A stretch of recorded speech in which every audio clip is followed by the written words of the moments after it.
Hey everybody, welcome back to 10,000 Days of Gratitude.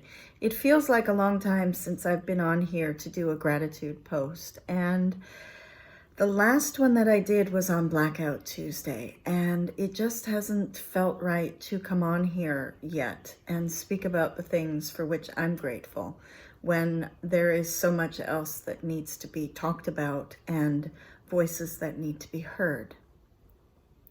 So I was on somebody's YouTube channel and there was a question that was posed to the viewers of that channel in the comments. And the question was, why is the killing of George Floyd so different from all of the other examples of police brutality or racism that has existed? Why has this suddenly been different?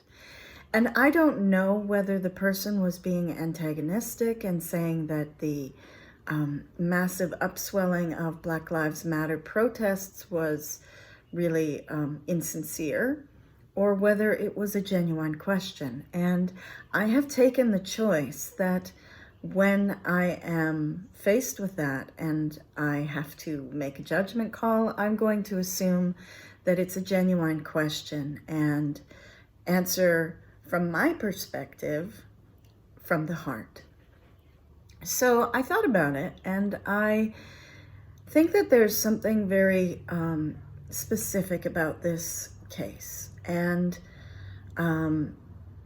yes, there have been a series of killings and examples of racism. The woman in Central Park who was willing to call the police on a Black man because he asked her to follow the law is an example of what's called white privilege. And then the killing of Breonna Taylor and Arbery and then George Floyd all sort of added up to a real boiling point, I think, in such short space of time. But what I think is really particular about George Floyd is that I don't know about you. I have never had to witness somebody suffering police brutality, calling out for help, and dying on camera. There was so much trauma involved with that video. First of all, George Floyd, who lost his life in police custody.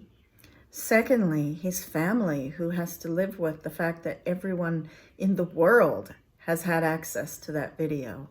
And then the rest of us who, through news agencies or postings on Facebook or Instagram, saw at least a part of that video. And in watching that video, something else happened. We all became bystanders. Now, I don't know about you, but I would hope that were I in the presence of George Floyd, calling out, "I can't breathe, somebody help me," that I would have taken on a rest in order to step in. Now, I can't say for sure I would have done that, but I have stepped in the past when a woman is being abused by a partner on several occasions. And it has sometimes been to my detriment. And yeah, I've been punched in Slovakia because I did step in. I think that we can all speculate, would we have stepped in? But we're left with the fact that we didn't because we couldn't. And so now, what are we going to do?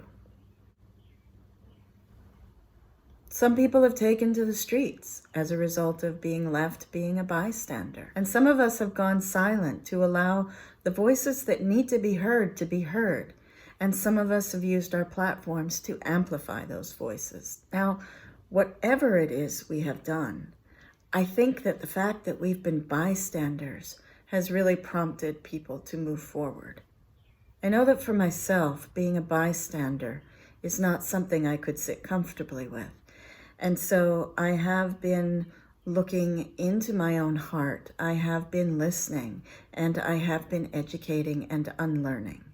And I know that I have a lot of work to do, even still. So I just wanted to address that before I continue on with the regularly scheduled programming of this channel on gratitude, because the first thing for which I'm grateful is that I don't have to fear being arrested by the police because of the color of my skin. And that is an incredible privilege that should be extended to everyone, regardless of their race. And the second thing for which I'm grateful is that a friend of mine posted the letter that Dr. Martin Luther King wrote while he was in prison in Birmingham. And the letter speaks particularly to those of us who consider ourselves to be liberals or who are people of faith. And it calls on us not to be bystanders to unjust laws or to the unjust application of laws. And that call to no longer be a bystander really speaks to me. I'm going to link the article in the description box in case you're interested. And I've done a lot of soul searching about that this week, because as people of faith, we're called on to trust in something greater than ourselves in times of trouble. But we're also called on to be the embodiment of that thing that is greater than ourselves in the world. And being a bystander to injustice is not that. So I'm really grateful that a friend posted that. And of course, I'm really grateful to Dr. Martin Luther King, who was murdered in order to try to bring about civil rights, not even equal rights, but civil rights for Black Americans. And while I in no way condone any form of violence or looting in order to engage in protest, I am grateful that the massive upswelling of humanity has moved in the direction of seeking justice for all people. And I hope that this will continue, and I intend to be a part of that. And I'm also grateful that I have platforms that I can use in order to help amplify the voices of those who have been for so long unheard. My joy today is, first of all, that I'm back, and I'm looking forward to continuing on these gratitude posts. And also that I will be able to take some time today to watch an interview with Dr. Rai. And she is a New York Times bestselling author, also a friend of mine, who has written The Values Compass. And I will link that in the description box below as well. And I want you to know that I'm not sponsored and I don't have any affiliate sponsorship from Amazon. So if you choose to buy the book, I'm not getting any profit out of it. But where I have felt oneness is in that letter from Dr. Martin Luther King this week that has reached me across decades and beyond the grave. And like the Apostle Paul, Dr. Martin Luther King was in prison and reaching out to fellow people of faith to do the right things. And I couldn't help but feel called to that.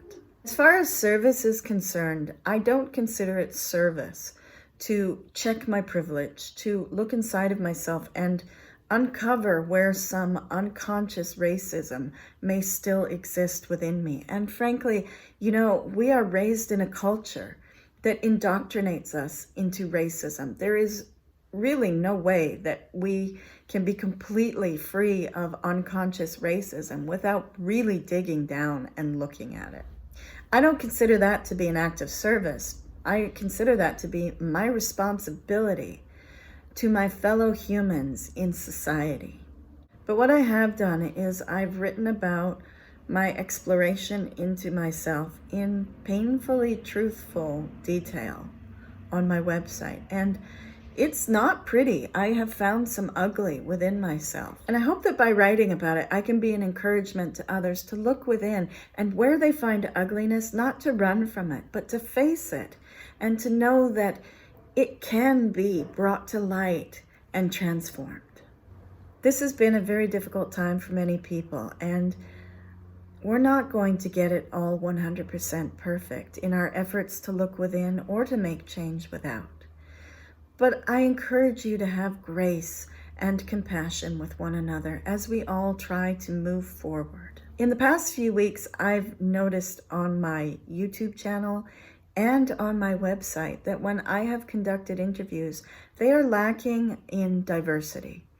Even though I am a person who celebrates diversity, I have not walked that walk. And so my efforts in the future will be to be much more inclusive in those endeavors. And so now I'm going to turn it over to you. For what are you most grateful today?